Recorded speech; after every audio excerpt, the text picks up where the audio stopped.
Ito mga pre, dinala na sa atin ni sir, no? Taga Rosario, may-ari nito. Rosario ba, pre? Okay, Rosario. Mga pre, paandarin ko at para marinig nyo andar at para masabi ko sa inyo at may maipakita ko mamaya pagkalis natin kung anong problema. Paandarin muna natin mga pre.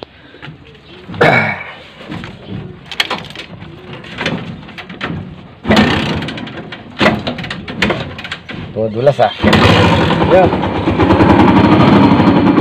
Okay. Huwag natin patagalin at baka mag-lock pa. Yung mga pre, ang problema, connecting rod. Siyempre, lagi nating kasabay sa pagpalit ng piyesa, yung dalawang bearing sa sigunyal. Laging tatlong yan, lagi pinagsasabay kapag nag-overhaul. Yun ang naririnig natin problema nito. Siyempre, pag binuksan natin at yung iba pang piyesa na may problema, papalitan na rin natin. Ito na mga pre, nabuksan na natin nga. Ito na. At yan, walang paltos ang sinabi natin, no? May tama connecting rod. Ayan, no? Tapos magpapalit din tayo ng bearing sa sigunyal mga pre, ha. Lagi naman sabi ko sa inyo, lagi nyo isasabay to kapag nagpalit kayo nito. Kapag nagpalit kayo nito at hindi nyo pinalitan to, sa susunod, kaya nyo i-overhaul yung motor kasi ito na naman ang masisira mga pre. Kaya laging pares to, tatlong to. Ito, kabila na. Okay. Yung kanyang piston may konting kayod pero yakang-yaka pa. Ayan, oh. Linis lang to. Ayun, kabila wala naman. Ito lang. Tapos, yung kanyang block may konting gas-gas pero kayang-kaya pa. Tapos to, may napansin ako. Local nga to. Ito original ang kabila, no? Original to. Ito kabila. Yung clutch sub, local to. Clutch lining, local. Titingnan natin kung kakayanin ni sir yung presyo nito. Kung kayang budget niya, ano? Alright, walang mintis. Nadali na. Ito, hindi pa kinukuha ng ating mga customer yung tricycle nila. Kahapon pa to, tapos na. Ayan, mga boss, kunin nyo na to. Puno na kami rito. Yun, oh. Mga pre, ito na. Nagpalit na tayo ng connecting rod. Dalawang bearing sa sigunyal. Ito na, dalawa na, no. Nayari na, no. Tapos, palit tayo yung clutch lining kasi local yung kanyang clutch lining. Overhauling gasket. Siyempre, langis. At yung walang washer mga pre sa segunda, nagpalit din tayo.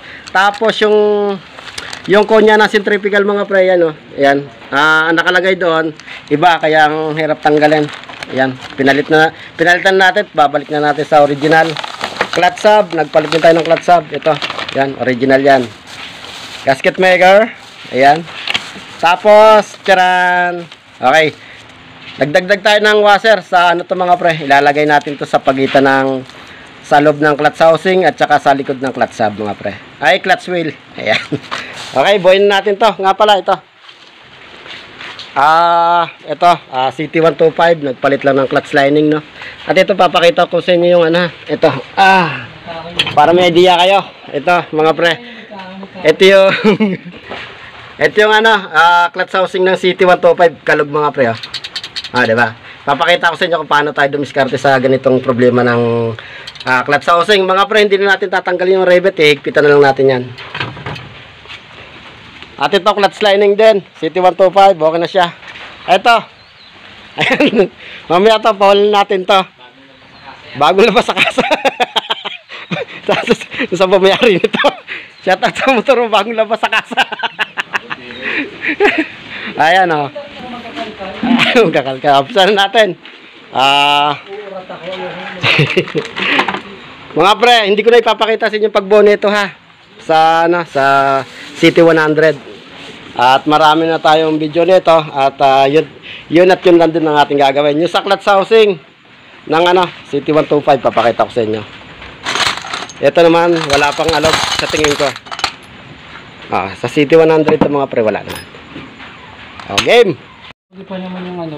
Ito mga pre, ito na yung clutch housing ng CT125 na. Doon sa nag-comment sa vlog ko doon sa CT100 na hindi niya nakita, ito pre, paras lang ang gagawin natin dito sa ginawa natin doon sa CT100 na clutch housing na.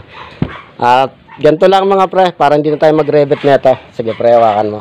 Yan mga pre, hinawakan na nung gato natin. Hindi, sa baba, dito lang, para may persa.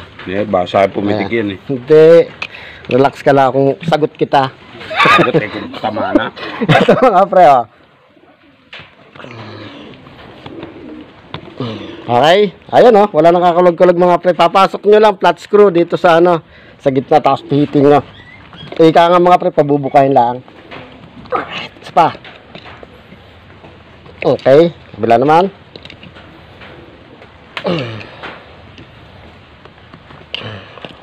Isa to sa magandang paraan mga pre, kaysa mag-rivet pa kayo, no? Sigurado ka. Oh, siyempre, subok na natin to eh. Baka may kalug pa yan, ha? Walang kalugyan. Okay. Bugok yan.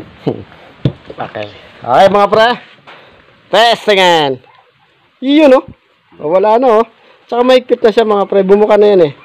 Itong tatlong tong kailangan lang natin ipabuka. Yung dalawa hindi na kailangan. Hindi na bugok, ngayon hindi na, penny na. Kapit natin. Kapitan natin to. Ito mga pre. At ayan. Okay na nga. At sige, start. Yun no. Mga pre, nagputol din tayo ng kadena. At mapapansin nyo, pinong-pinong mga pre. I-minor mo lang pre. Ayan, yan mga pre, yung kanyang minor ano. O, berit naman ngayon. Okay. Yun no.